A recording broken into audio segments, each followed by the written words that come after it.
Hi, Nancy Burt-Preece here, independent Stampin' Up! Demonstrator. Here's all my contact information. Please take a screenshot. If you need a demonstrator, I'd love to be yours. Don't forget to share all my videos, my Facebook page, and my YouTube channel.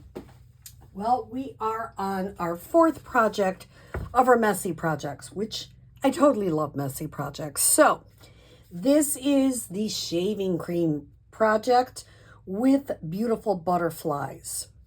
And I'm also going to show you the inside that I just cut a strip off of another piece that I did.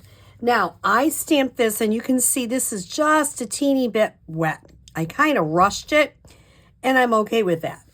But when you, if you come to a class with me, I will have you not rush it, and I will also have my heat gun, which you can use. So how do you do the shaving cream technique? Well, you start with some shaving cream.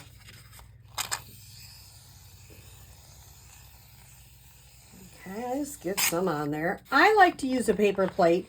You can use something different or deeper, but then you waste a lot of shaving cream, and I want it to kind of go a long ways. So I'm going to just take a knife and smooth it out a little bit, kind of like frosting a cake. Doesn't have to be perfect. Just kind of go like that. I have a little spot over here where I put that. Now, I'll show you a couple I've done. This was one of my first ones, and I didn't move the ink around as much. This one I moved it around a lot and really saturated it. I prefer a little white in there. That's going to be a personal preference. So I'm using re-inkers from Stampin' Up! I'm starting with the Daffodil Delight. Then I'm going to use Timid Tiger, one of my new favorite in colors for 2025-2027. Then I'm going to use Lemon Lolly, just a little light lemon, got to say that 3 times. And then I'm going to use a little bit of Calypso Coral. So I'm getting some different oranges, different yellows. Now, last time I really smushed it. This time I'm going to take the tip of a knife and kind of go this way. I'm not going to spread it. Last time I kind of spread it too much. I'm just going to go the tip of a knife, making sure there's not big globs of ink. You don't want big globs, but you want it to be kind of a little different like that.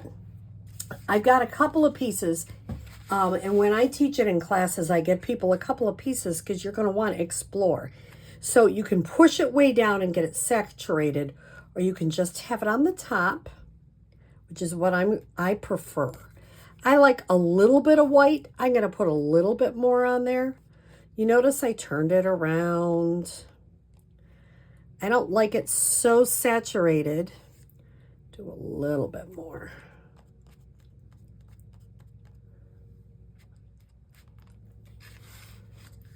Yeah, now we're starting to look good. Now, I do use a lot of paper towels. And I'm going to say, instead of, you can take your knife first. Let me do that first. Instead of totally scraping it off, kind of using my knife to get some of it scraped off. Then I'll come back in and I'll blot it. So I'm going to blot it with my paper towel.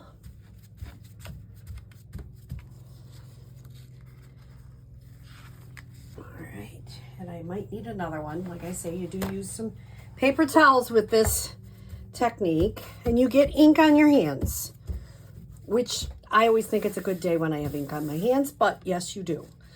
Then now I've got it pretty much. I like this one because there's a little bit more white to it, And I find it a little bit interesting. And it's not so saturated that it's going to take so long to dry. But I want to show you how I made one that is completely saturated. So I'm going to go ahead and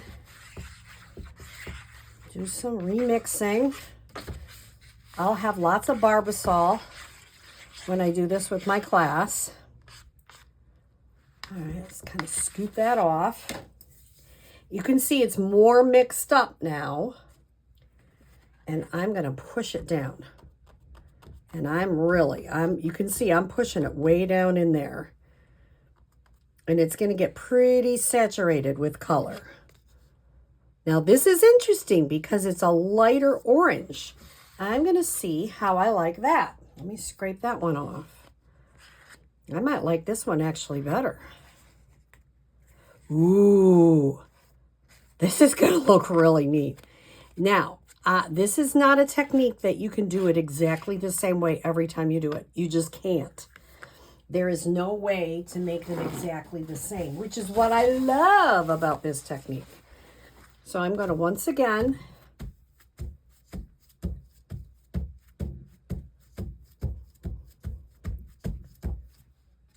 bring that up. Ooh, that's a pretty one too. So I'm going to have every person that comes to my class make 2 so that you can have one to cut for the inside to add a little bit of interest. And like I say, it's a total mess. You get mess everywhere, which is what I love. I'm taking this off for a second. So you can see, wow, of the 2, which one do you like better? I tend to like this one because I think it's really interesting, but that one's gorgeous too. Now I want to show you, this one is still a little bit wet, but this one is not. So I'm going to stamp on this because this is completely dry, and I'm going to show you, it won't stamp exactly. It'll be off. Actually, I'll show you. What I'm going to do, it's a big image, so I'm going to take this stamp pad and I'm making sure this is a really juicy stamp pad, and I'm making sure to get all of it. And it'll go off a little bit because now I'm going to push it all down. And then I'm going to pick it straight up. Now let's say, oh, I don't like that. It's a little light. I'm going to have a Stampin' Write marker there, and you can just color it in. So that's one way if it's not exactly perfect. Now with this small one, you can put it right on the ink pad because it'll fit.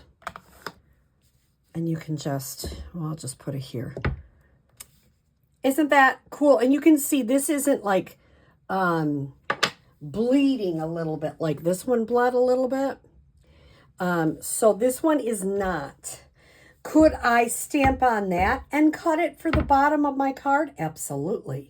For the inside, instead of having it plain, you could put some butterflies on there. You can do anything you want with it, which I like. Now I'm going to show you how I made my bling, which is the beautiful rhinestones that we have. And I'm just coloring them. You can see some of them are, I colored that were red. These I'm coloring with my blends, so they are black. And I just put 3. We like, different parts of odd numbers. I used hello because I didn't want anything too much because this is a lot. Could you put something else on there? Absolutely. Could you stamp right on here? Yep, you sure could.